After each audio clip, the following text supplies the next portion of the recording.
BeastNet is brought to you by James Safety Services in partnership with OCR Buddy and OCR Strong. Here we discuss all things OCR and fitness related. Welcome to BeastNet. Hey everybody, it's Pretty Mike here with BeastNet, and on this episode I have with me Tammy. Tammy, let everyone know a little bit about who you are. I didn't know it was Pretty Mike, so now, hi, Pretty Mike. So I am, I guess professionally, I'll say I'm in clinical outreach. I work in the eating disorder treatment field. So my background is in clinical psychology and as a therapist. So now I work in the business development space. So that's kind of the work self. But on the other side of it, I am an athlete. I'm an athlete with a disability that's also recovering from an injury. So, yeah, and that's the kind of the real short, brief part about me. And you can see both the girls are behind me. Now they're both back there. You got Linda Carter, and who's the other one? Leela. She has one eye, so that's Leela, as in Futurama, if you have seen. So. Yes. Of course, Futurama's the best. My wife gets mad because I like to say the bite my shiny. I won't finish that, but yeah, you know. But so tell me a little bit what got you into the field of eating disorders and stuff like that. Is it something where it had a personal meaning to you, or was it just something that you chose to go for? No, I mean, I think for a lot of the people in the field, it's kind of one or the other. Somebody maybe knew somebody, but for myself, I had an eating disorder a long time ago. I also had a problem with alcohol a long time ago. So I've been sober since 1997. That's amazing. And so a long time. Thank you. And then also I needed to kind of get sober to recover from disordered eating. And then, several years later, I felt like it was time for me to go back to school and give back. And I haven't looked back. So I do a lot of different things in the eating disorder space also. And I've seen that with other people where eating disorders and either alcohol or drug abuse sometimes go hand in hand. In people don't think about eating disorders. It's also a lot of up here in psychological issues. I know just me, I have, I've always said that I have a body dysmorphia. Even when I dropped, I went from 310 to 180 during COVID. And even when at 180, I mean, with pictures right next to from 310 to 180, and still all I saw on the 180 side was a fat guy. I just could not see it. And a lot of people who have eating disorders have body dysmorphia to, the nth degree. And a lot of times to deal with that, they supplement that with self-medication. So I could see how, Yeah, absolutely. And to your point, hopefully it's gotten better. If it hasn't, we'll talk more. But, I think the body dysmorphia in men isn't really talked about. So I'm really glad that you brought that up, because it's something that isn't talked about as much, and especially, men that are athletes as well. So, yeah. It is definitely one of those things I still struggle with on daily. I mean, I think part of it is, and I have talked to people about this before. When I graduated from high school, I was 50 pounds. Like, I was one of those people that, like, I was getting the whey protein just to try to put on weight because I was so small. I would always made the joke that if I turned sideways and stuck my tongue out, I'd be a zipper. I mean, I was so tiny. And then all of a sudden, as I got older, and, as we get older, our bodies, the metabolism slows down. And I suddenly, like, without even noticing, it was just all of a sudden I went from like 150 to, up in the 200s. And then I got injured, and then it got worse. And then I got injured again and ended up, like I said, up to 310. But I'm still, unless I'm back to that 150, I feel like I'm fat. And I still look fat. And it's even now I struggle with it like daily. I mean, right now because of another injury, I've let myself use as an excuse and got bigger again. And no matter what, every time I look in the mirror, no matter how much I lose, no matter what, I still see, and it's a struggle. And I think it is definitely, like I said, they don't talk about men. Men aren't supposed to talk about that. We're not supposed to care about that. And it's like, but we do. But you do, right. And of course you do.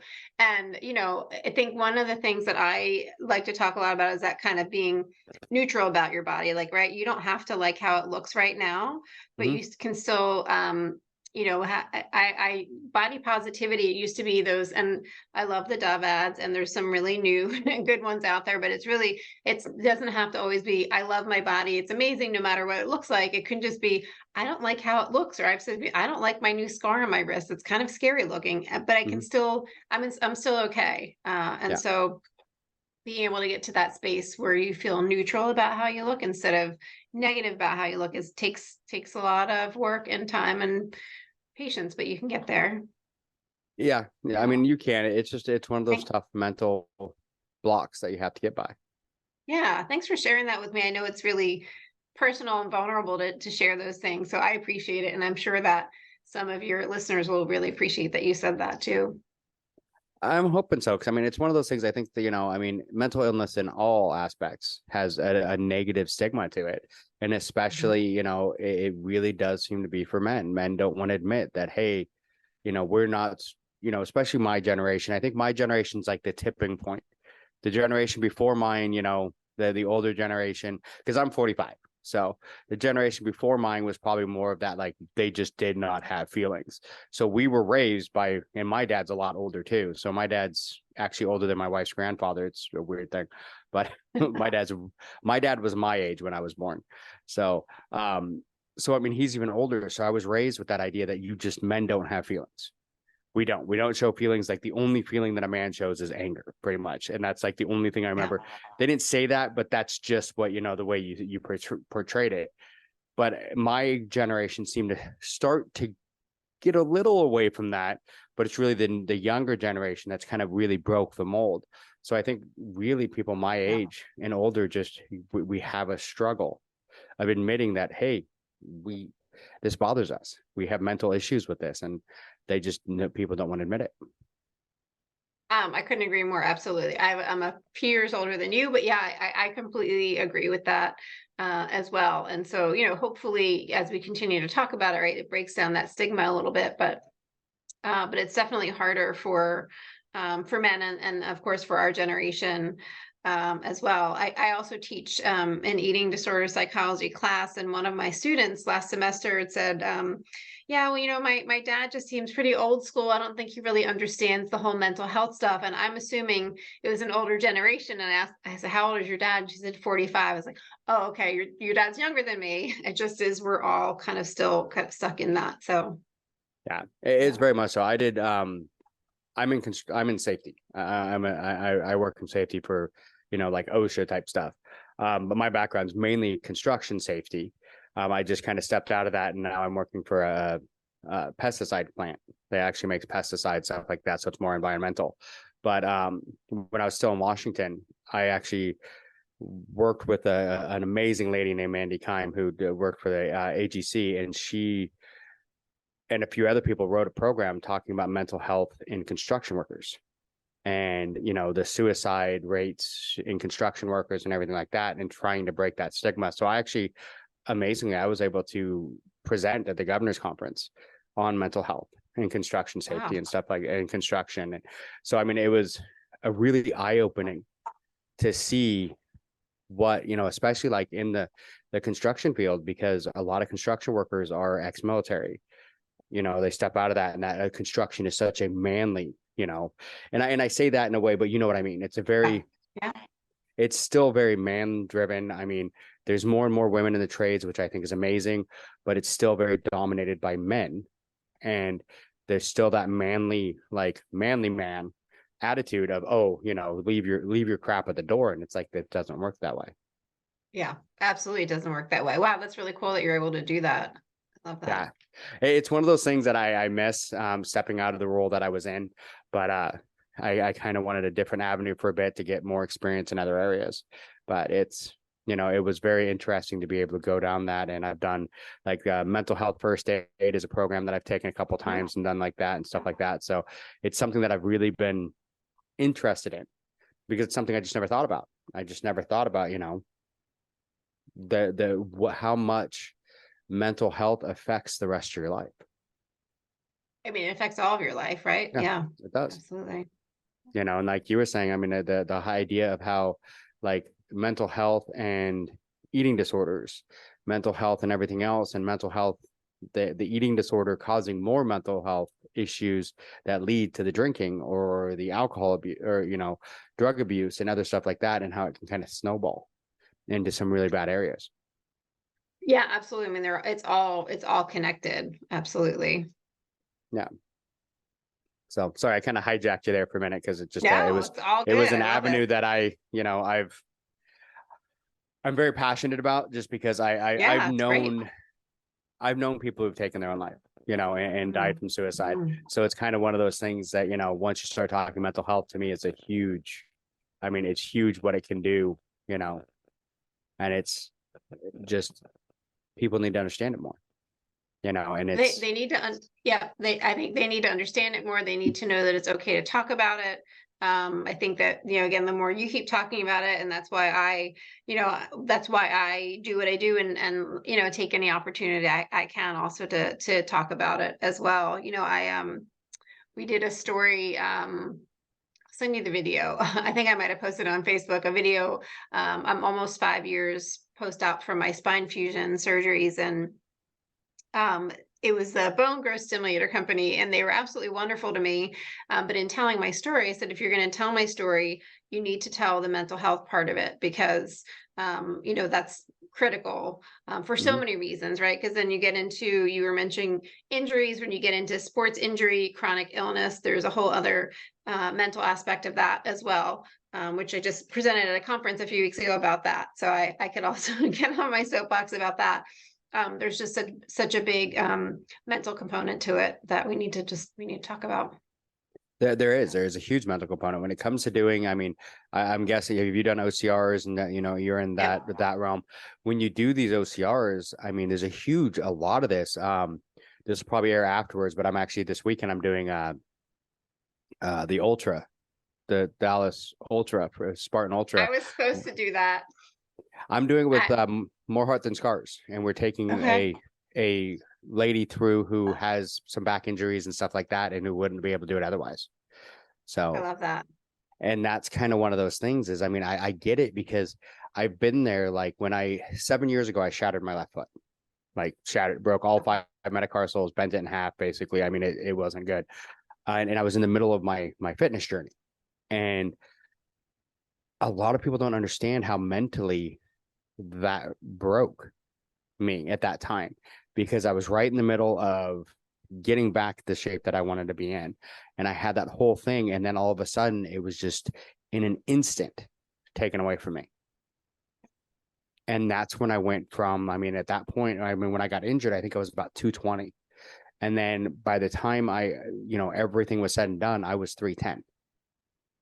And it's like the mental part, the depression that it threw me into, because now I can't run. Everything was taken from me, and looking back, there's things I could have done otherwise, but it was just mentally, the second that foot, and I knew it, the second it broke, I knew it was done. I was done. My brain shut down, said, oh, there it goes. There went everything I worked for, is gone. And I think that's what a lot of people don't get, is a lot of times when you have a massive injury like that, it just takes mentally so much from you. And then everyone's like, oh, all you have to do is just get up and work. Just get up. You could do this. You can do that. Just be happy and but it's not that easy. It's like mentally, like I said, it took me into probably the darkest place my brain has ever been, because like I said, it took everything. But then on the outside, you can't let anyone know that. You can, or can you, right? You can, yes. But in my brain, that was the thing. I was broken, but I can't let anyone know. I'm a man. I can't show weakness. I have to, show that I'm still okay and everything like that. And a lot of people, I do comedy for fun. That's kind of one of my hobbies. And it's my therapy. And there's a lot of things I talk about in that, where it's like, that's my way mentally of working through it. And that was my way of talking about it without talking about it. That's awesome, though. All right, now I have to check out your comedy. It's not PC, I'll tell you that. That's okay. But If you do But it, OCR, nothing's PC. So yeah, no. It's like we always had a saying: "What happens under the dunk wall stays under the dunk wall." So, but so it's just one of those things, like, mentally, and that's one when I started this podcast, it was a lot about talking about, at first it was just talking about doing OCRs and everything else, and then when me and Dawn really started looking into it, it's like the OCR is great, but maybe we need to start talking about some of this other stuff, the mental stuff, yeah, the getting into shape and what you need to do, and the fact that just because you tell someone to be happy and do whatever, it doesn't fix it. So there's a no. lot more upstairs that we have to work on. Yeah, there's so much. So my first OCR was about 2 years after my spine fusion. Everyone asked me why I got into it, and I was like, I really don't know. I'd been doing triathlon for a number of years, and because of my spine stuff, I wasn't able to ride a bike anymore, and so I went to an OCR gym in Maryland and beat myself up really bad when I went there, and bought a pair of trail shoes, and it was, September 2020. So I got an email, the race was still on. It was Savage, Maryland. And it was, I met this really awesome woman on course who actually is a trainer at my gym. She's a coach there, and she, as we do on course, I was like, I don't know if I can do this thing. It was Olympus. She's like, let's do it. And so I found her on one of the groups afterwards. And again, I've been training there ever since. So for me, but to relate it back to sports injury, I'll get there for a second. But when I would hear people talk about their sports injuries, and when I was going through, so my spine fusion, I had 3 surgeries over 2 separate days. They went in through my stomach, my ribs, my spine. And I was in the hospital for about a week, and it was a very long recovery. I have scoliosis, and then my spine had just degenerated to the point where I was tripping when I walked, and my pain was, terrible. And there was nothing we could do to fix it but do this surgery. So I would hear from friends that kind of like you, like I had this awful sports injury, and I would just like roll my eyes sometimes, like, you don't understand. I've grown up with this, and this is my 3rd surgery on my spine, and then this, you probably can't see my scar because it's bright in here. And then Palmerton this year happened. And what I went through mentally after that injury, I was like, oh, this is the same. This is the same experience mentally as it was going through my spine surgery. So not that the universe wanted me to break my wrist and my clavicle, but I realized that it's really the same. And then I can, there's a lot of great books on sports injury psychology that I can quote to you, but there was no, I'll say this to Joe DeSena can hear this if he wants to. There was nothing under the obstacle. There was no mat, no nothing, and it was beater. So when I fell, my wrist was broken in 4 places. So I had surgery the next morning. And I guess my wrist was so bad that we didn't realize I had a clavicle fracture until about a month later, when I was like, why does my shoulder still hurt? So we'll see what my sports medicine doctor says on Friday. So that's healing slowly. So it's been a really long recovery process. And, I have an amazing PT. I'm lucky that my OCR friends have come over, because I couldn't open a Gatorade bottle for like 6 weeks. And living alone makes everything more complicated too. So it was a really humbling, but it was that really same experience of, I call it like the post-traumatic stress stuff, right? That like anger, mood swings, not sleeping, depression. It was really mentally tough. It's been really mentally tough. And I, kind of swinging out of it, although my sleep is still terrible because my wrist is my left wrist and my right clavicle. So so I reached out on, I can't get comfortable, so I can't sleep. And I had actually posted something on there's a Spartan women's strong group. So I don't think you're on it because it's a women's group but I posted something a while back, and I said, is anyone experiencing this? Because I had this surgery. I'm super limited. Even now I can't lift more than 5 pounds. And so I do have a cat that's 22 pounds, but I try not to lift him, but so I can't lift that much weight. And I actually just went to OCR class. I've been going the whole time. even though I can't do a whole lot, I still show up because it helps me to be around my people. But I posted something. I was like, does anyone else experience this? I feel like I'm kind of going crazy. And I signed up for the Dallas Beast, right? That was supposed to be my first beast. And so I'm deferring. So I will be there next year. But it really, it went from, like you said, I was training really hard and I kept saying to myself, I just want to go back to the morning of July 15th and feel the way I felt. I felt strong. I felt good. And then, then you're in an ambulance on the way to the hospital and, everything has changed, right? Work had changed. That's a whole other story, but work had changed for me. That was really challenging. And again, I just, having to have, I was no stranger to having surgery, but, everything I'd worked for. And of course I couldn't even run, right? You can't run with fractures.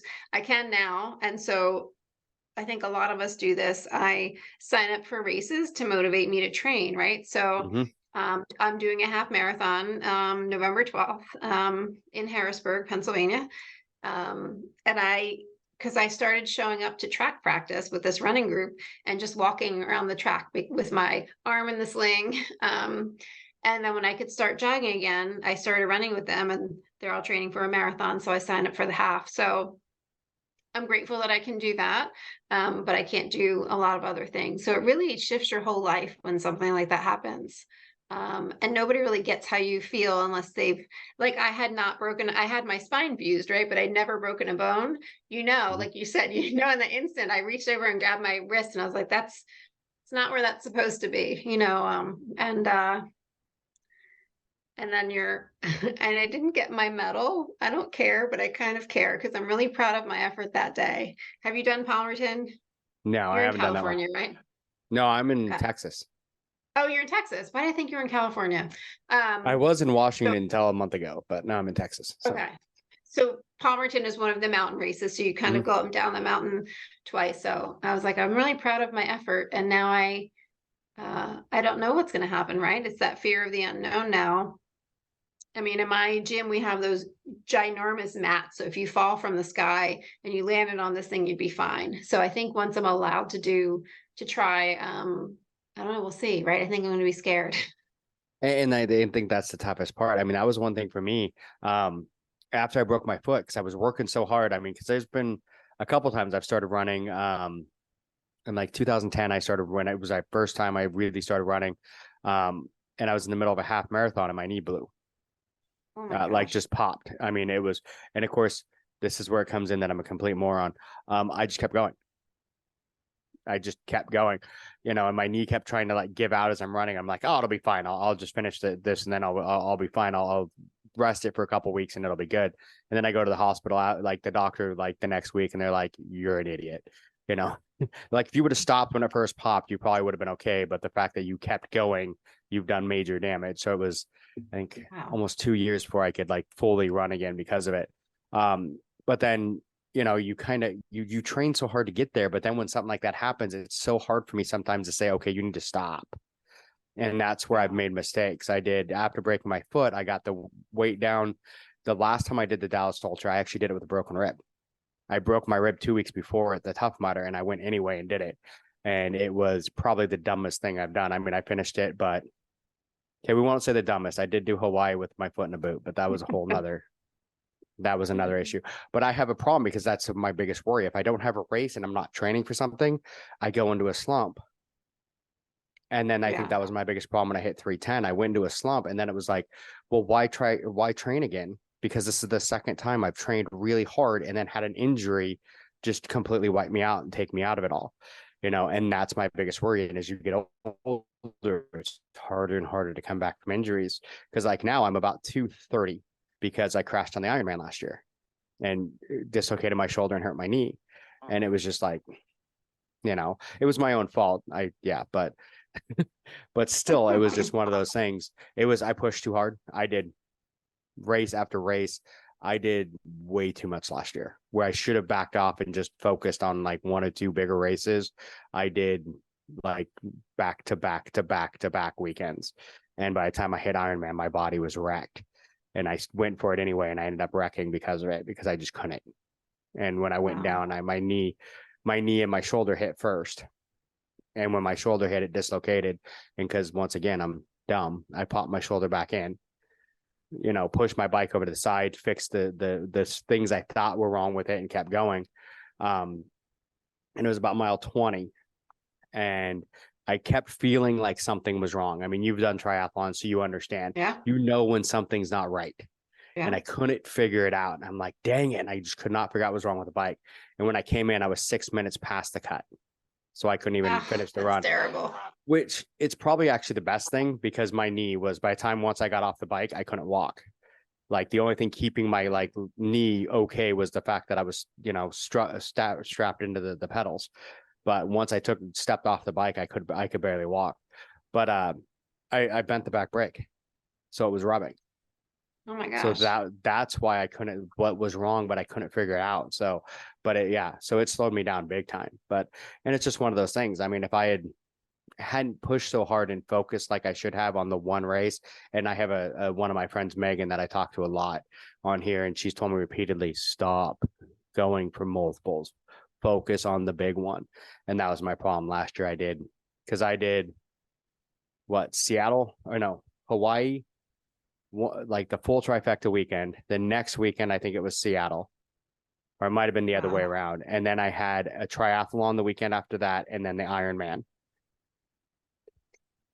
That's a lot. I mean, first of all, I am always amazed at you guys that do the trifecta weekends. Like, I was going to do a trifecta year this year. I did my sprint. Palmerton was my super, and of course Dallas was going to be my beast. But I have one of my good friends that I race with. I met her through triathlon, and I don't do triathlon anymore. But it's hard to do both sports because there's so much training involved in both that it's so hard. Last year I did way too many races also. So this year I was being strategic, and then the universe had other plans. But it's I'm going to challenge you, Pretty Mike, to stop calling yourself dumb. Be nice for yourself. Yes. Positive self-talk. My coach always says it just didn't go as planned, right? It didn't go as planned, but it sucks, but it doesn't, I think we find the sport, or I would say the sport finds us for a lot of different reasons. There's something really awesome about being able to, I don't know, like when I learned to climb a rope for the first time, and when you tackle something for the first time, or when you're all beat up in a race and you finally get to jump over that fire and you're done, right? There's just something intangible that there are no words for that we feel, and that's why we do it, right? You're drawn to it. So very much. It would have been nice if, because if we were drawn to an easy sport, maybe, but it's just part of who we are. So now it's kind of how do you rebuild and work through the fear and decide what I definitely have that fear, as I'm saying, I'm going to defer to the beast for next year. Well, I don't know. And part of me says, I won't try beater again, but I will try it again, because I was reaching for the bell and I don't know what happened. The bar was wet. I have no idea, but I know I could do it. So, but that fear is there. And I think that's the obstacle now, right? That fear. I think that's part of the obstacle now, is the fear. And then just, tonight when we go through the course, I'm like, okay, well, I can't do most of it. So I do a lot of lower body, and I'm like, my little tiny baby biceps I have right now, I was so strong. And now when I curl my little 5-pound weight that I'm allowed to curl, it's so hard, but I'll get stronger again, and you will too, right? And we'll be back out there. And I would love to race with more heart than scars. I know several people on the team, and love so much about that. And just is so much of who I am. So they're a great group, and that's one of the things. I mean, it's when I first started, even when I was like at my biggest, I was still doing races at 310.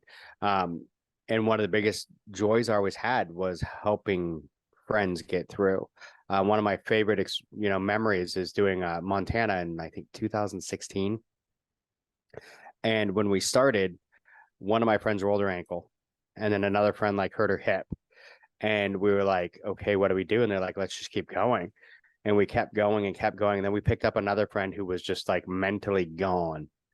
She pretty much giggled at us and just stared at the ground and shuffled. And that was it because her mind was just, I mean, because I don't know if Montana is like a lot like Palmerton, up and down the side of a mountain Up and down. for forever.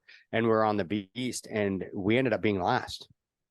We were the last ones on the course, and Steve Hammond caught up to us. And I remember one of my friends, Stevie, looks at him and says, "You can do whatever you want, but you're not taking us off this mountain. We're finishing this." And he's like, "That's a good attitude, because everyone behind you quit. So let's go."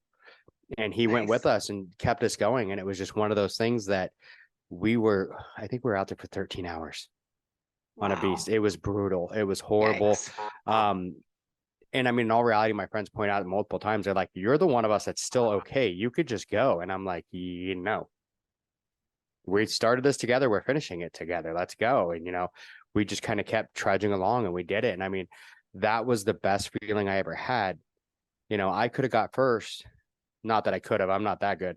But if I had the choice, get first or stay back and help someone who wouldn't be able to finish if I didn't, I'm staying back. I mean, the first isn't that important to me. The podium isn't that important. It's always been about the community. Help the others. I love that you said that.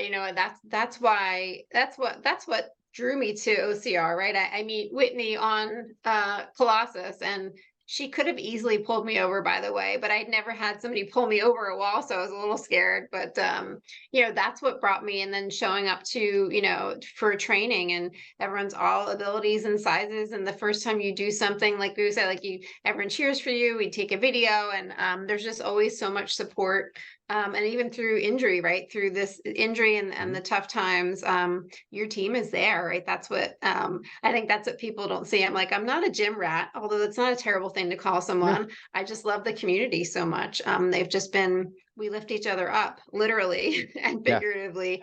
And even on course, just other sports don't do that. We got to the top of the mountain that second time.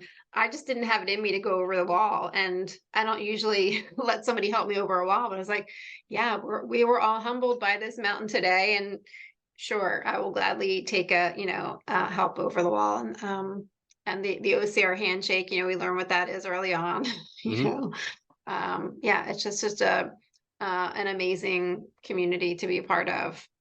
Right, it is. And I mean, it's one thing. It's funny. Like I said, I moved to Texas. I'm down in Conroe, Texas now. And what's funny is one of my best friends down here, Jamie, me and her met on the ultra in Dallas, because we were about the same pace, and we kept running into the same obstacles. And there was one of them, I think it was Stairway to Sparta, and Jamie's only like 5'2". So Stairway to Sparta, she couldn't reach. So she's like, "Can you just give me a hand?" I'm like, "Sure, why not?" Gave her a hand. And then after that, we just kind of stuck together, and for 25 miles we were right there next to each other, helping each other, and became really good friends. So she's like I call her my suffer sister. So she's my suffer sister down here. And I had, when I was still in Washington, I had my a couple of suffer brothers, as I called them, Brian Kays and Don Boggs. I mean, we did everything. We'd do a bunch of workouts, and with Brian, it was like, "Hey, just show up here and bring this." And I'm like, "Okay, that sounds like a really weird combination to bring, but okay." And we did some really, like there was one day he said, "Okay, come here, but bring your wetsuit and your trail shoes." Wetsuit and trail shoes, and goggles. And I'm like, and the swim buoy. He's like, "Bring your swim stuff and trail shoes." And I'm like, so we literally were you doing Xterra race? Basically, we just went into the lake and we swam from one part to another, and then ran back, and then swam and ran back. So I mean, we were doing basically a duathlon, just in laps. And it was like, well, this is really weird, but it was a great workout. And I mean, it was just sounds amazing. Yeah, you find and see you're definitely my people, because you're like, that sounds amazing. Most people are like, that sounds stupid. It's like, no, that's Don't awesome. sign me up for that. Yeah. But it works out good, because I'm doing like World's Toughest soon, and I'm like, that's not a bad, because in World's Toughest at night, a lot of us are going to be wearing wetsuits to stay warm.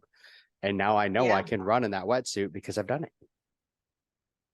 Wow. Where is World's Toughest? It's in Dallas. It is in Dallas. Yeah. I was still going to go to Dallas, even though I'm not racing, but I figured traveling right now is still even challenging, just because I can't, like, lifting suitcase and stuff. So I figured I would visit. I have a lot of friends in the area, so I figured I'd visit Dallas again when I'm a little bit more able. There's also a really cool adaptive fitness gym that works with athletes with disabilities in the Dallas area. Dallas has a I'll lot have of to gyms. find one. Texas has a lot of Yeah. gyms. I that's one of the things I Yeah. got to find because I'm in Houston, well, the Houston area. I'm in Conroe, but I'm in the Houston area, and I want to find, you know, some of the OCR gyms. But a lot of the stuff here, you don't even need to have an OCR gym. I have during COVID, I built my own gym in my garage, so I brought most of it with me. So once I get all the stuff out of the garage, because once we moved in, I just kind of threw everything in the garage. Still trying to set up the studio. All I've got is like my one poster behind me and my computer, and that's about it. So Nice. yeah, That's awesome. Well, then next year, we'll have to do the beast together because I emailed them today. I was like, because you're only allowed to defer like up until the day of the race, but I'm like, it's not showing up yet for 2024. So yeah. that'll be just a couple months before I turn 50 next December. Yeah. So I figured that'll be like a big race that I'll do for 50. But See, so I'll if your be there. birthday's in December, you should do Florida for your birthday. Well, that's what some other people. I've never done Florida either. So is I haven't Florida either, better but than Dallas? Okay. I haven't. So I want to. My buddy keeps trying to talk to me because actually this year, Florida's on my birthday, Oh, wait, what day is your birthday? the 2nd. December. Okay, I'm the 17th. So, all right, well then maybe I'll ask them if I can defer it till next December. Yeah, because We can celebrate my big 5-0. Yeah. And I mean, yeah, Florida's supposed to be, it's swampy from what I hear, but it's warm. It's still 80 degrees in Florida in December. So I overheat so easily. My coach did it last year and he said there was like a bull on course that was like that chased people. well, that So sounds fun. Hawaii sounds had that one amazing. year. Hawaii had that one year where there was like an entire we had to stop until staff came and was able to move the herd off the trail because we That's couldn't go crazy. forward because every time we started to go forward, there was a bull that was like going after the racers. So it's like, nope, we had to wait for. Yeah, Hawaii's amazing if you ever get a chance to do that one. But I will tell you, the I would Hawaii love Beast. to. The Hawaii Beast is a true beast. Wow. Okay. It is I'm brutal. I mean, it's brutal. It's probably that in Montana are probably the two hardest beasts I've ever done. And I would put them above the Dallas Ultra in. Wow. because Okay. it's just No. the Hawaii Beast, you're literally climbing up the side of a hill, like pulling yourself up by the roots and everything like that, going up a hill. It's insane. And you don't That's think about it. intense.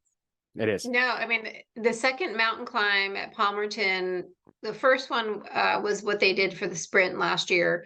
But the second mountain climb, I actually was bear crawling quite a bit because it was so steep. It was easier to bear crawl than actually like hike, but that Yeah. sounds intense. I think you go up, it's like 900 feet, almost like straight up the side of it.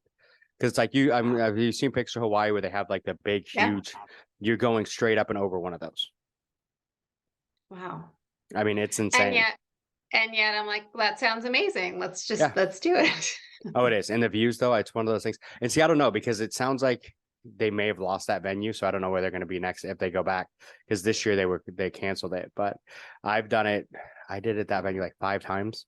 And it was where they filmed Jurassic Park and all that. So they still had some of the stuff out there and you could see some of the props and stuff. So it was pretty cool. I mean, it was gorgeous because you'd think you were going to die and then you'd walk around a corner and all of a sudden you'd see the view and you're like, well, I died. I'm in heaven. This is it.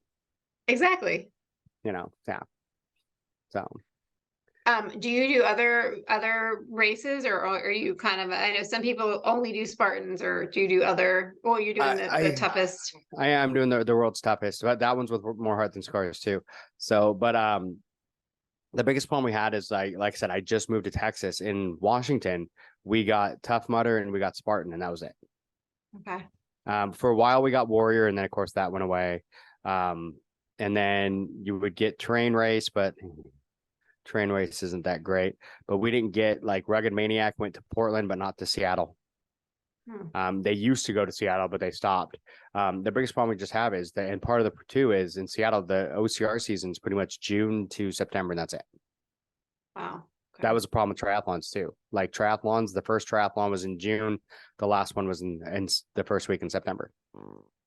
So, and that was the whole season. So and there was only like every other weekend you might be able to find a triathlon. It was maybe 6 or 7 options throughout the year, and that was it. Wow, I feel like here, in the kind of in the Northeast, there are so many different triathlon options, and even OCR. I mean, like I said, there's a lot of Savage. I deferred Savage PA for the second year in a row. I really liked that race. It was just 3 weeks after my injury, and talk about like the kind of sports injury psychology stuff. One of my close friends that I train with, and that really helped. I wish she would make me that chili again. It was so good. She made that when I first hurt myself, and she asked if I wanted to go to the race, and I was like, no, I don't. No, I don't know. I don't really want to go. And it was about 10 o'clock the night before, and I sent her a text, and I was like, she's totally going to be sleeping. Which of course I don't sleep the night before a race because I get that fun race anxiety. But I decided to go, and it was really awesome because I got to see my whole team race and take pictures and cheer for them. And so there were 30 seconds here or there, and I was like, man, I really want to do Sawtooth, but I can't. But so I got to be with my team even though I couldn't race, which is I think what it's all about. That's part of all of this. It is. And when I broke my foot, I ended up, because I broke it pretty much right after Montana in 2016, broke it at work. And then in August, that was the Portland Spartan race. And so I went up and I actually just volunteered with street team for the whole race. So I couldn't race because my foot was in a full boot. But then 2 weeks later, I went to Hawaii and raced. But whatever. There's pictures. There's great pictures of me with my foot in a full boot all the way up to my knee doing a Spartan race. And I tell everyone, I'm like, I asked my doctor, can I do this? And they said, you can walk on it, just don't land on it, because it was in a walking boot. All right. And then I came back from the race, and the doctor's like, I don't think I understood what you were asking, because he looked at the boot was wrecked. I still have it. It's got huge gouges in it. The like air pockets were full of mud because they had popped in the middle of the race. And I mean, it was just, he's like, I don't think I knew exactly what you were asking. He's like, because if I would have known what you really did, there's no way I would have agreed to this. Wow. So my doctor, my spine doctor knows all of what I do. And actually I texted him in the ER with my wrist, because when you fall really hard, right, it knocks the wind out of you. And so I was like, oh my gosh, it is my back. Thank God my back has been fine. Just, sore and achy, but I didn't injure myself. So he knows all of the crazy things I do, and so does my sports medicine doctor. And they also know that it's my goal to get back to that. And my PT, who's amazing. So if you don't have a good medical team, like, you need to find the right people.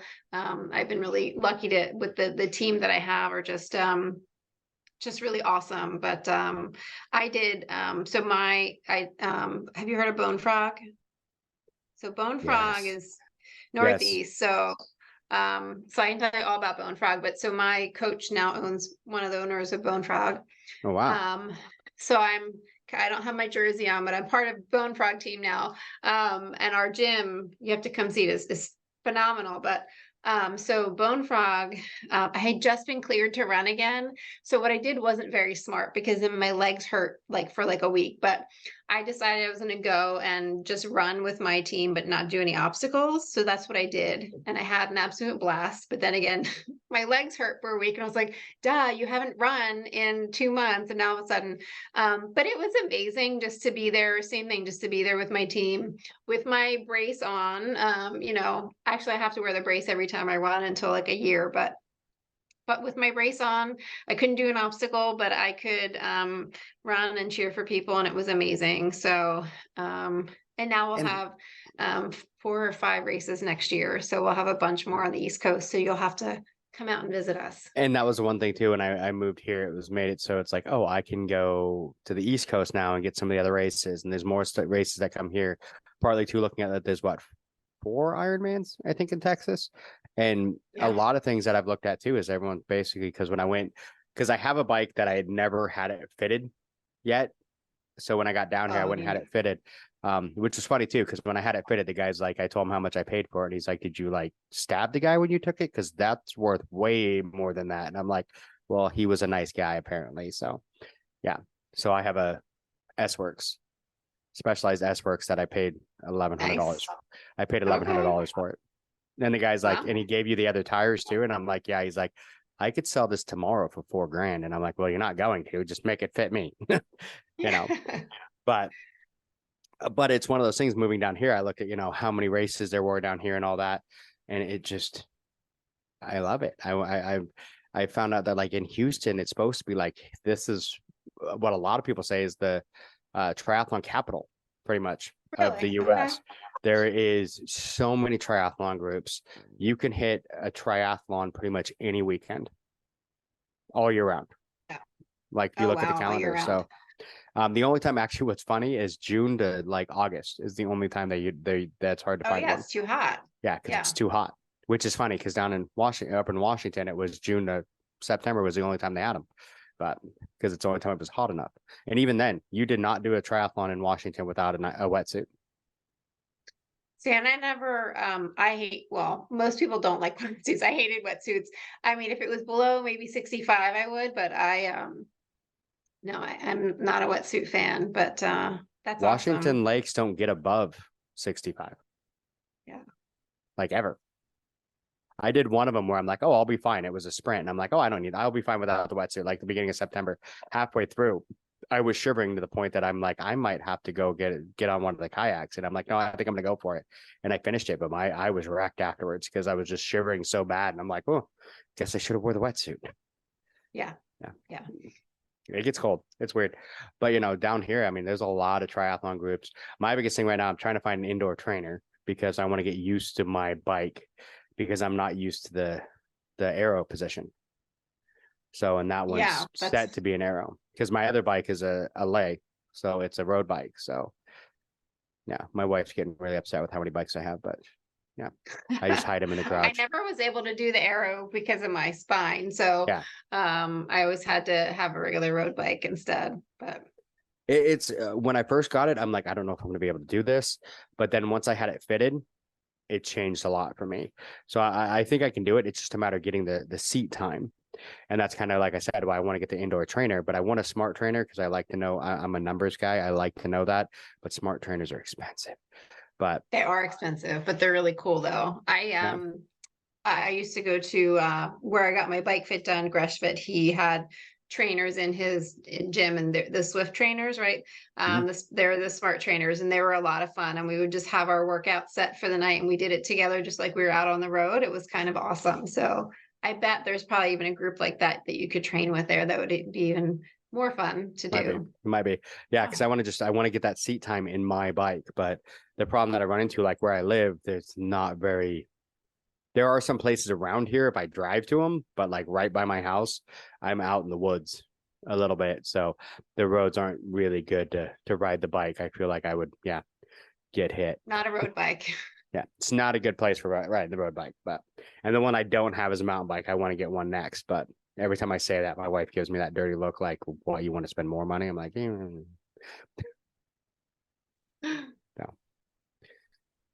Not a cheap sport. No, it's not. It's not. But it's so much. And like I did OCRs for years, and everyone's like, "Why'd you switch?" It's not that I completely switched. I just wanted a new challenge. And I think part of that is the fact that we just had the two race brands in Washington, and I'm like, it's the same races over and over again. I want something new. I would think that would get old. Yeah, I mean, I think we're lucky here, even the triathlon community, but even the open water swimming. So because of my spine stuff, short story is just that my neck is degenerated to the point where swimming just isn't working because bilateral breathing, you kind of need to turn your head quite a lot. So I stopped doing that, but there's such a big open water community up here. My favorite open water swim was a 10K in the Hudson in New York, but with the current. So it was like you're flying for 2 hours. It was awesome. Oh, that sounds awesome. It was amazing. It was my favorite. They actually haven't had that race again, but they have other New York open water stuff. But yeah, and then we have a lot of the other races. Although I tend to injure myself at Rugged Maniacs, I think because there's a big crowd, so I probably won't do that. But we have a lot of other race options around here. So yeah, you definitely have to come visit here. So the one thing I for sure will. The swim and that was another reason why I did it, was because I'm a horrible swimmer. And I kept saying I'll never do a triathlon because I can't swim.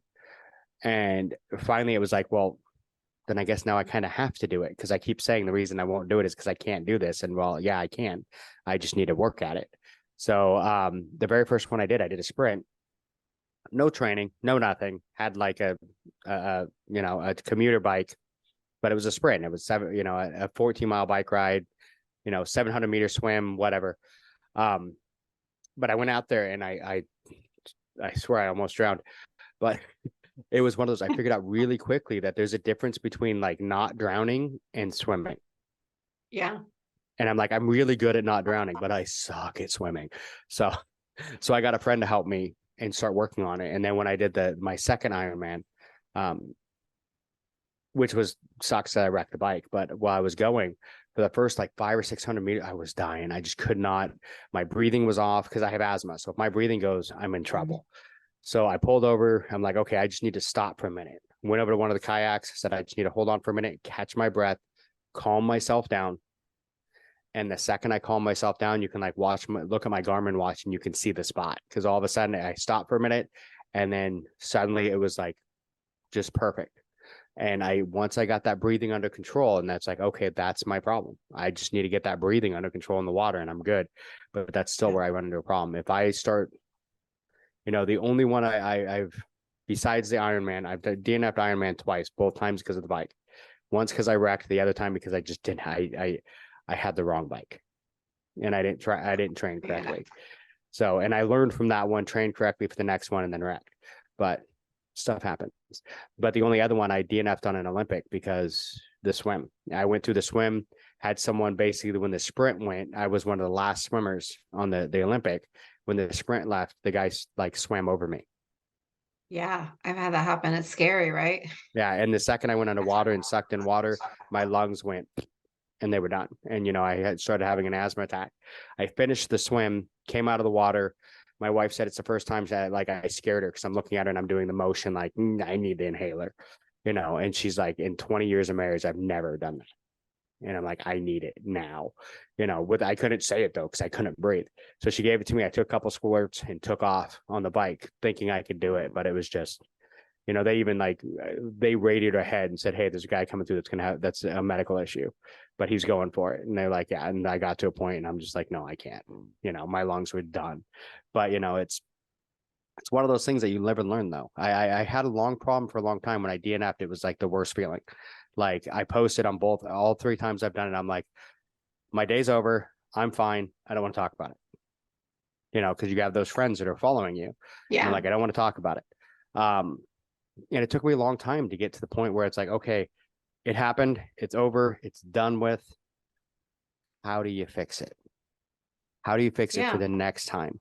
Rather than focusing so hard on, and I mentioned earlier, like the mistakes that I made. It's like, yes, but if you learn from those mistakes, you can take something from it. And I think that's the hardest part mentally, is to get past the I worked so hard and I trained so hard, and then this happened. I wrecked on the bike, or on, the first year I just didn't train hard enough on the bike that I had. I'd ridden it twice.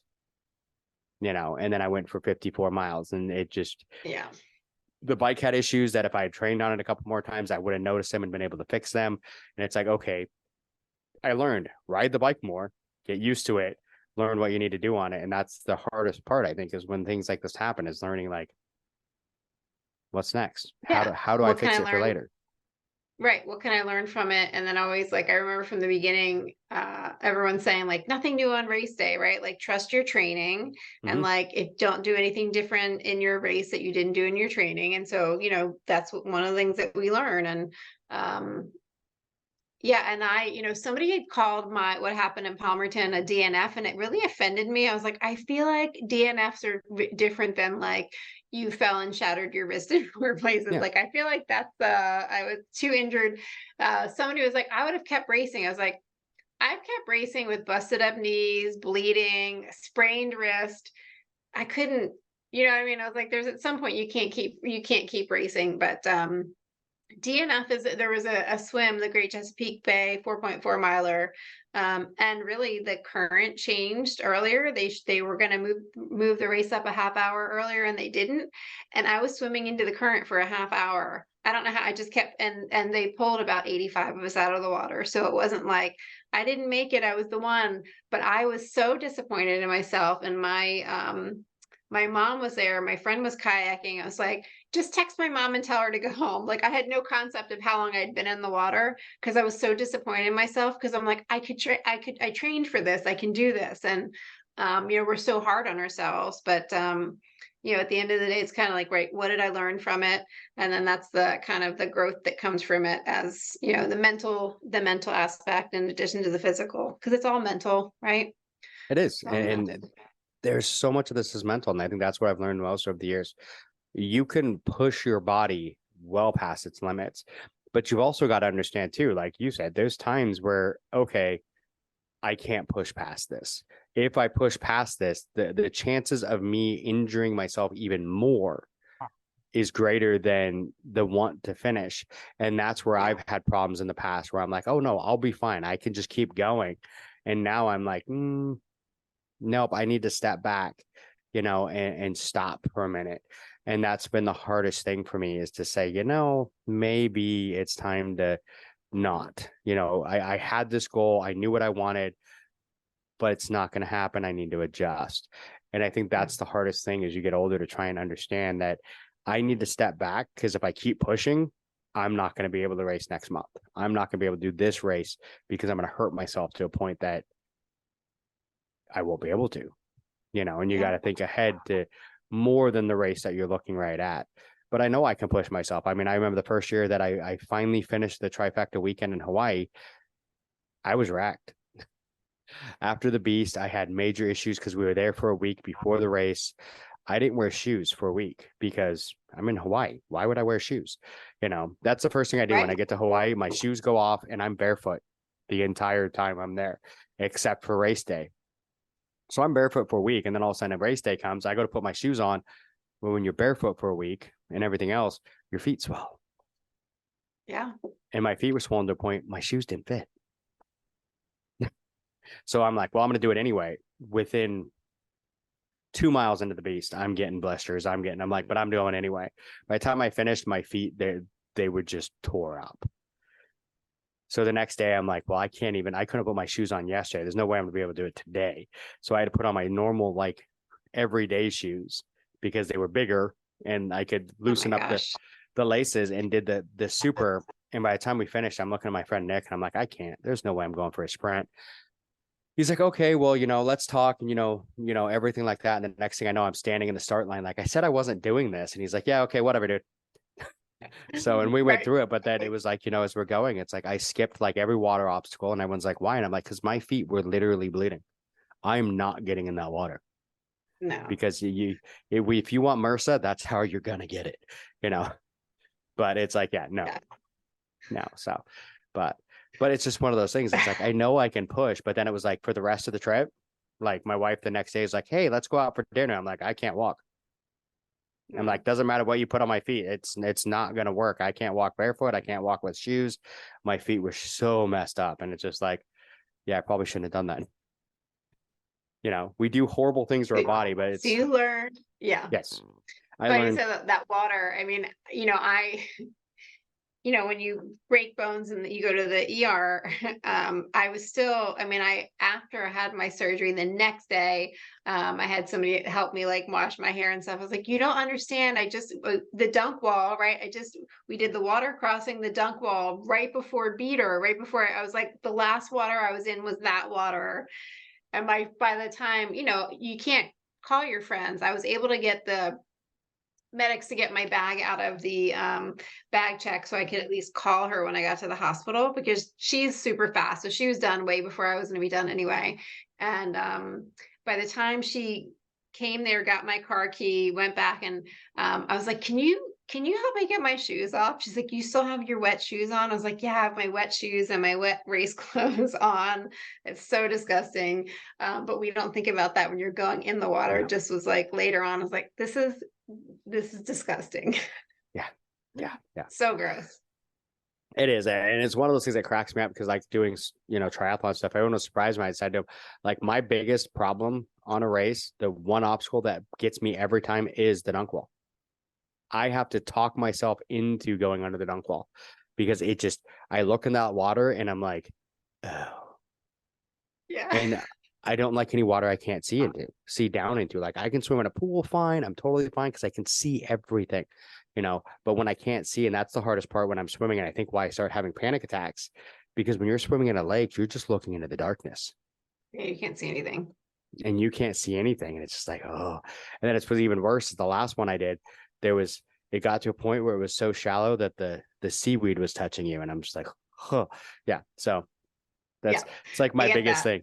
It's like, if I could just do the triathlon and do the swim in a pool, I'm fine. But I mean, there are pool triathlons, yes. but the more the more open water practice you have. I mean, I was never fast, but I was a strong swimmer, but I never, I actually kind of liked not being able to see what was in the water. The dark water didn't bother me. It was when I could see the things that were moving, I guess, that bothered me sometimes. But and see, I'm a horror movie fanatic, so I mean, I don't know if you can see the poster behind me is, but I'm a horror movie. I love horror movies. So, and just every time there's water, something comes out of it. So it's just like, it's like I'm swimming in there and all I can picture in my head is every horror movie I've watched and what's down in that water. And I'm like, yeah, this is not good. So when that Meg movie came out, I was like, I'm not going to watch it until after open water season is over because I don't want to freak myself out. Yeah, and that's it. It's like, and you'd be surprised some of the stuff like Lilo and Stitch. We watched Lilo and Stitch once right before a triathlon, and I forget about there's a part where like Jumba comes out of the water and grabs Stitch from underneath, and I'm like, oh great, so now the whole thing I'm just expecting this alien to come up and grab me. So something's under me. Yeah it's the weird things that go through our brain when we're going through those. And it's the coming back from injury. I think the biggest thing, as you mentioned earlier, is the fear. You have the fear. Is like, is it going to happen again? This has happened once. Am I going to fall off beater next time and do it again? Am I going to, for me, it was actually, I slipped off the 1 year, just the monkey bars and landed wrong and my knee twisted. I finished, I wasn't too bad. I was able to, the next day I put a brace on because I have a stack of braces because my knees are both bad. But I'm 45, both my knees are wrecked. But so I mean, but it's just one of those things. So every time I'm on there and I'm looking like down, like, okay, how far is the drop? I mean, how much is it going to be? And then when I was 310 doing the races, I had a bad habit of dislocating my shoulders on my left shoulder on the hanging obstacles. So I would be worried like, oh, am I gonna, if I do it once, now I'm gonna have a problem the rest of the race. Because once it pops out, it's, it takes a couple weeks for it to heal where it won't do it again. Okay. So, and of course I do what you're not supposed to. I teach first aid and I'm like, never put your shoulder back in. That's what I do every time. But we never do what we tell everyone not to do. Right.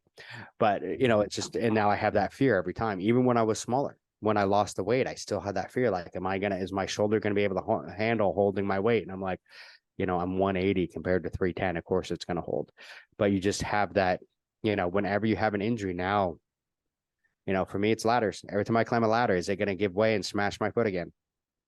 Yeah, it's, and how do you get through that fear? I guess, I'll keep you posted when I'm allowed to start climbing things, but, definitely, because I did the New York sprint, the month before, and I can never get the spear throw. I need your help, Mike. I still can't get the spear throw. I'm always like 2 inches, but other than that, I completed every obstacle. And so I was like, so proud of myself. And so like, I think that's the frustrating part, right? It's like, I know I could do it. Again, I was reaching for the bell. Like, I know I could do the obstacle, just something's happened out of your control sometimes. And yeah, that fear of, like, I want to try it again. My friends are like, you're not going to, no, my non-OCR friends are saying, you're not going to do that obstacle again. I'm like, sure, I won't do it. Will I? Because I would love to try it again. I think if there is water or something under it, I will try it again. But if it's just the ground, because beater is higher up than the regular monkey bars, right? Yep. So there's a lot more. And as you're swinging for momentum and your legs aren't under you, there's a pretty big fall. My doctor sent me for a DEXA scan for bone density, as we get when we're older. I had one before and after my spine surgery, and she's like, we should have it done just to have it done. But she said, I think anyone would have broken their bones with that fall and with how far you fell. So, so hopefully there'll be water or something. I was like, there's hay under the A-frame cargo. Nobody falls Yeah. off of that. No. And there So used to be on some of them. hopefully next time there will be. But under the regular monkey bars, I don't think there usually are. But again, if you drop, you're not dropping very far. So, so we'll just have to see. I just would love to at class tonight. I love climbing the rope. It's one of my favorite things. So I just would like touch it and wrap my foot. But like in a few months, I'll be able to do this again. So there's some things that, I'm excited to get back to. And I think the obstacle will be the mental hurdle, because I know that physically I can get there and you can physically get there, right? We can definitely do it. We know we've done it before. And I like the definition of resilience is that you're not bouncing back because that person isn't there anymore, because you're different. I'm different than I was a few months ago before this happened, for sure. So so I'm not bouncing back. I'm kind of moving towards something even different, hopefully even greater. So physically I can do it. It's just going to be the mental hurdle, and we'll get there. Right. We'll get there. And I think that's it. It's always that mental hurdle. I mean, because I can think of so many, because I think I've done over 60 Spartans now. Wow. Since 2015. And I've had multiple times where I've had not major injuries, but enough that it caused a problem. I have a scar on my wrist from the the slip wall. I slipped, and when I landed, the rope was in between my arm was in between my chest and the rope, and as I slid down, it literally cut into my wrist enough that like it left a scar. Gosh. So, but then for the rest of the race, my right hand was toast. I could not do anything with it. I mean, it did not work. But I finished the race. But then like the next race, I'm like, okay, I need to do this. I need to do the slip wall, and got to a point where I got comfortable enough on it that I've had a couple times where I've helped another person, where me and another person went up on the side of someone and used our feet for them to step on, so they could go up it. So I mean, it's kind of one of those things we learn from them, especially when they're minor. But when it's a major injury, like what you got, and some of the other things, like for me, what's funny is I say I wrecked on the Ironman. I fell over, really is what it was. But it's still wrecking. It's still wrecking. I was going up a hill, the chain jumped, and when it did, I lost all momentum and I couldn't get clipped out quick enough. So when I went over, I hit straight on my shoulder and my shoulder dislocated. So I say I wrecked, but I mean, and you get most people like, well, that's just falling over. It's like, until you've done it, it's not just falling over. It hurts. Like I said, it hit hard enough that my shoulder dislocated and my knee popped. So, I mean, it hit hard. But after that, I had a fear for a long time. I couldn't leave my feet clipped in if I hit a hill. Like if I went to a hill, immediately right before the hill, my feet were coming clipped out, and I was flipping because I made sure I have the pedals that I can flip over and pedal normally without being clipped in. So I had a total fear for a long time, and it took me a while to break that fear and be able to leave my feet clipped in. And I think that's one of the biggest things is coming over that fear after an accident or an injury or something like that, even just a close call, of helping and figuring out how to do it and not get injured and still have the mental fortitude to go for it.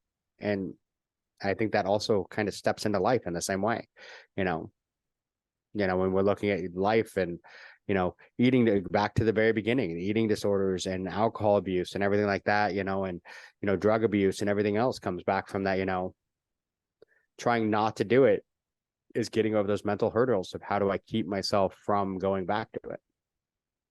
Absolutely. And a big part of that too is the community that we have in OCR and triathlon.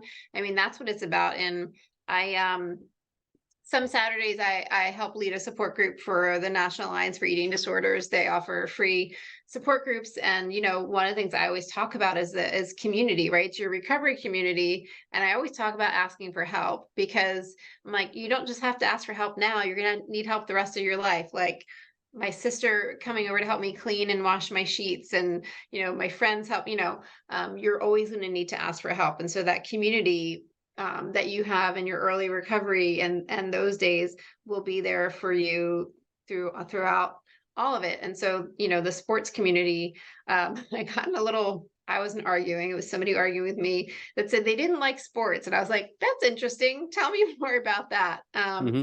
And I forget their reasoning, but I really said, I find these communities to be so inclusive and so supportive. And, when I started running to train for this half marathon, I'm doing run walk intervals, and I still will. And I didn't expect my running group to do that with me and pace with me, because I'm not, on my best day, I'm not a fast runner. I never will be. Hmm. And they have been doing it the whole time, because that's what we do together, right? We lift each other up. And so going back to whether it's recovery from an eating disorder, substance use, injury, chronic illness, we need that community. Without it, and that's why I still show up to class and do what I can do in the workout, because I need to be around my people. Because if not, alone in this head, it's not always a good thing, No. and they, I moved into this place a little over a year ago, and had a relationship end, and my OCR team, I was like, if you need to move, it's nice to have strong friends. Not just physically strong, but they all kind of rallied around me and supported me and helped me. And I do the same for them, right? That's what we do. Hmm. Not just on course and at the gym, but in life. Yeah, and that's why one of the reasons I love it. I love it so much. So I have a lot of people that I call family that I've met through OCR and I've met so many people that were struggling with, addiction and stuff like that. And OCR and the community have helped them get out of it. I think the hardest part for me, and actually what's really weird, is when I lost all the weight, was I almost felt more alienated, because what ended up happening was, once I got to a point where, my first marathon I did right before my 40th birthday. I'm like, I'm doing a marathon before I turn 40. And then I was 310 pounds. Like, I'm doing it anyway. And it took me 9.5 hours, but I finished it. When I lost all the weight, I went and did one in 440, wow. And that was like my best. But all of a sudden I got to a point where I was not fast, but faster runner. So a lot of my friends didn't want to go run with me, because they felt like, oh, well, I'm going to be slowing you down. And I'm like, if I didn't want to stay with you, I wouldn't ask you to run with me, and that was the hardest thing. I almost felt alienated, to the point where people were like, oh, you're faster now, so you're above us. And I'm like, no, I'm still one of you. Just when I'm by myself, I run faster. But when I'm with you, we're a team and we still run together. And I thought that was amazing when you're talking about, like, how your running group, they're like, oh, nope, we're pacing with you. And that's what this community is all about. It's not It about is. What you're bring saying, though, everyone is up. exactly the reason why I always ran by myself, because I didn't want to slow people down. And there's a run in Harrisburg called the Capital 10 Miler. It's the beginning of April, and a lot of people use it. Like, I've used it to train as like one of my training runs for my half Mhm. marathon, but it's just a really cool run. And so one of my friends, Cassie, that I run with, she ran with me, and I was like, listen, she was like effortless. And I was like, I'm slowing you down. And it was really that same conversation. She's like, no, I told you I'm running this with you. So we're running it together. And then I really got it, kind of what you're saying. Like, no, she's making the choice because she wants to run with me. She doesn't care what the time is. Yeah. Now, when we get to race day in a few weeks, they're running the marathon. I'm doing the half, which is cool, because then I'll get to be at the finish line to see them Mhm. all cross for the full marathon. And, my hope is that I can PR by a couple of minutes, just because I'm, returning from this injury. But yeah, that big support of the team is really awesome. And I never experienced that. I played softball in high school, or junior high, but I was never an athlete. My first 5K I did when I was 39. I think it was 2014. So yeah, so I had never did any of this, because people with scoliosis back then were told not to engage in a lot of exercise. Now we know the opposite is true, but so when my sister started doing triathlon, I was like, oh, we can do that. And so So I started also. And then discovered, you're talking about like riding the bike. I didn't remember how to like do the gears or anything, adjust anything. So I'm going up my first hill and somebody's like, okay, now you can, move up. I was like, what? There's a woman I don't even know telling me how to like ride my bike. How cool is this? Or Mhm. even swimming. Like you said, I could swim not to drown, but I didn't know how to really swim. I taught myself breaststroke. And then it was a coach saying like, hey, you might want to learn how to swim freestyle if you're going to keep doing this. And then showing up and having somebody show me how to do it. So and I think a lot of people with injury or chronic illness stay away from exercise because they're afraid of it. But if my hope always is that I can bring more people to it, to whatever extent they can do movement, to find something that brings you joy and a group that supports you. Like, that's why we're here, right? It is. And I think what a lot of people have is they have this thing. I mean, because you see on social media and all this stuff, people like, oh, these people are going to the gym, not knowing what they're doing, blah, blah, blah. That's a very minor bit of the gym population. Most time when you Yeah. go to the gym, one of two things: either the people are completely just oblivious, they're in their own world, they're doing their thing, or someone's going to be like, hey, do you need some help? Do you want this? And the nicest, especially if you go to like an OCR gym or something like that, I mean, everyone's there to help. You go do one of these races, like I said, I did my first sprint, and afterwards I like posted, I'm like, who wants to teach me how to swim? Because this was horrible. They're like, well, don't you know? I'm like, I know how to like not drown, but I don't know how to, because I grew up swimming in a river. So Yeah. I had to swim for like 30 feet to cross the river. And that was it. So I never had to swim for distance ever. So, I mean, it's like my wife would laugh. She's like, you're a really strong swimmer for about 20 feet. And then it all goes, my endurance goes to hell because I never had to go more than that. So, it was learning how to do correctly and be able to sustain it, and that was the hard part. Yeah. Yeah. Awesome. Well, I feel like I could talk to you forever, but I know Don's already going to yell at me because I'm like, we're Okay. well over the hour. So, Oh, I didn't look at the time. Okay. oh, it's been amazing talking to you. I mean, I You love, too. I love, your take on things. It's just the idea of the mental side of all this, and a lot of people miss that. They miss how much an injury can change us mentally. And it might seem to them like something minor, but even just enough of an injury that I can't move the way that I did, and I have to adjust for a while can change some things. Even if it only affects me for a couple of weeks, it can throw off your entire pattern. And that's one of the things that a lot of people don't see. Absolutely. It really can. And I was saying, like, I was like celebrating every little win. Like, it was like 7 weeks later, I was like, oh, I can wash my hair with two hands for the first time 7 weeks later, just all the things, the ways your life is impacted that you don't even realize. So, and to, have support along that journey is so important. And yeah, and just acknowledging that, like, when you have a major injury or any injury, like you said, of any kind, like it for sure is going to impact you mentally. We should expect that. So like if you have Mhm. somebody on your team or one of your friends that has had an injury of any kind, expect that they're going to struggle mentally. They might not say it, and just check on them more. Like, I had so many friends that would just text me all the time, like, how are you feeling? Are you okay? What do you need today? And that helped me. And some people would say, like, what can I do to help? And I would say, just ask me how I'm doing. That was one Mhm. of the biggest things, in addition to like help with stuff, but like, ask me how I'm feeling. And I will tell you, I'm not feeling okay today, or whatever's going on. So just, Yeah, we need that. we do. And Yeah. I think a lot of people, it's like one of those things. It's like you get a lot of people believe, oh, well, I don't want to remind them about it. And it's like, we're reminded every time we move. When I broke Right. my You're not foot, forgetting. it's been 7 years, and every once in a while I'll take a step and I'm reminded about my foot. I mean, I Yeah. broke all 5 metatarsals. My toes touched my heel. I mean, it was not Oof. good. Oh my God. So, so I mean, it's one of those things. I'll take a step every once and be like, oh yeah, I remember that. So it's not that we want to know that our friends still, because, and I think that was one of the big things when I first broke my foot was some people were like great and reached out and everything else, and others it was just like, oh well, you can't race with me anymore. And it's like, oh, but then all of a sudden once I was racing Okay. again, they wanted to talk again, and I'm like, well, wait, where have you been for the last 2 years?